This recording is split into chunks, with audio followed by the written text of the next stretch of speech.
চীন সফর নিয়ে সংবাদ সম্মেলনে নিজের বাসার পিয়ন ৪০০ কোটি টাকার মালিক হয়েছেন বলে জানিয়েছেন প্রধানমন্ত্রী শেখ হাসিনা। কে সেই পিয়ন, এ নিয়ে শুরু হয়েছে জল্পনা কল্পনা। প্রধানমন্ত্রীর পক্ষ থেকে তার পরিচয় নিয়ে কোনো ইঙ্গিত দেওয়া না হলেও প্রধানমন্ত্রীর কার্যালয়ের একাধিক সূত্র দাবি করছে সেই পিয়নের নাম জাহাঙ্গীর আলম। তাকে নিয়ে দ্বাদশ জাতীয় নির্বাচনের আগে প্রধানমন্ত্রীর কার্যালয় থেকে বিশেষ বিজ্ঞপ্তি দেওয়া হয়েছিল। তার বিষয়ে সবাইকে সতর্ক থেকে আইন প্রয়োগকারী সংস্থার সহায়তা নেওয়ার পরামর্শ দেওয়া হয়েছিল। আজ রোববার সংবাদ সম্মেলনে দুর্নীতি বিরোধী অভিযান প্রসঙ্গে সাংবাদিকদের এক প্রশ্নের জবাবে প্রধানমন্ত্রী বলেন, আমার বাসায় কাজ করে গেছে পিয়ন, যে এখন ৪০০ কোটি টাকার মালিক। হেলিকপ্টার ছাড়া চলে না। হ্যাঁ, এটা বাস্তব কথা। তো কি করে বানালো এই টাকা? যখনই আমি জেনেছি তাকে বাদ দিয়ে কার্ডটার সব সিজ করে ব্যবস্থা নিয়েছি। এটা তো হয়, এটা করে।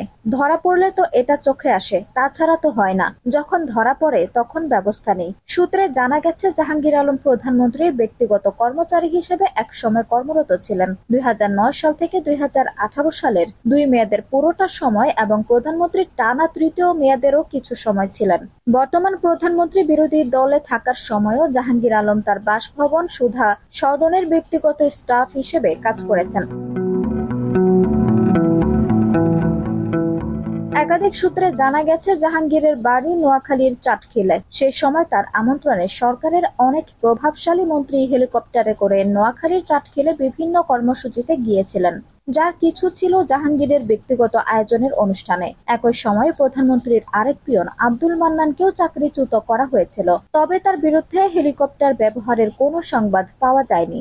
সূত্রের তথ্য, জাহাঙ্গীর আলম প্রধানমন্ত্রীর ব্যক্তিগত কর্মচারী হলেও তিনি নিজের পরিচয় দিতেন প্রধানমন্ত্রীর ব্যক্তিগত বিশেষ সহকারী। এই পরিচয় ব্যবহার করে নিয়মিত সচিবালয়ে তদবির বাণিজ্য করতেন। একই সঙ্গে আওয়ামী লীগের বিভিন্ন পর্যায়ের নেতাদের কাছে নানা তদবির করে অর্থ হাতিয়ে নিয়েছেন। একই পরিচয় ব্যবহার করে তিনি নোয়াখালী জেলা আওয়ামী লীগের সহসভাপতির পদও বাগিয়ে নিয়েছিলেন।